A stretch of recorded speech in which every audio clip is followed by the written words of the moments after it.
ভাই ওর লগে তোর বিয়ে ঠিক করছে। আমারই কিছু জিজ্ঞাসা না করে আমার বিয়ে ঠিক করার অধিকার তোমাদেরকে দিচ্ছে। করবো না মেয়ে বিয়ে, যা ইচ্ছে তাই করো। চল। আচ্ছা কাঁদতেছিস কেন সেটা তো বলবি। আমি তোমার কতগুলো কল দিচ্ছি, এতগুলা ঝামেলার মধ্যে আটকাইছিলাম, আমি তোর একটু পরেই কল করতাম। তুমি থাকো সারা জীবন তোমার এই ঝামেলা নিয়ে। আমার আর কিছু বলার নেই, শুধু এতটুকু বলতে আসছি আমার বিয়ে ঠিক করছো। চিন্তা করিস না, কবুল বলার এক মুহূর্ত আগে হইলেও তোরে নিয়ে পালায় চলে যাবো। পালায় কোথায় যাবা? কবের নোট থাকলে দুনিয়ার সব দরজা খোলা থাকে। পালাবি কবে সেইটা বল। কালকে রাত 10টায় আমি তোমার জন্য ওয়েট করবো ঘাট পাড়ে। লেট করো না। এটা করবো না লেট।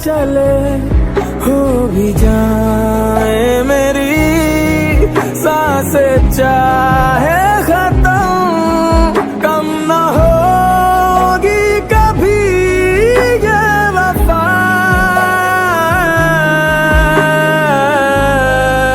মামা ওরে কিছু খাবার দেওয়া উচিত। मारो तो दौलत लगे के বাজান আমার হায়দার রে দেখছো তোমরা? আমি দেই নাই কাকা, তোমাদের সাথেই তো চলাফেরা করে সবসময়। আমি তার মনের বলে একটু বকাবকি করি, বাড়ির থেকে বাইরে হয়েছে আর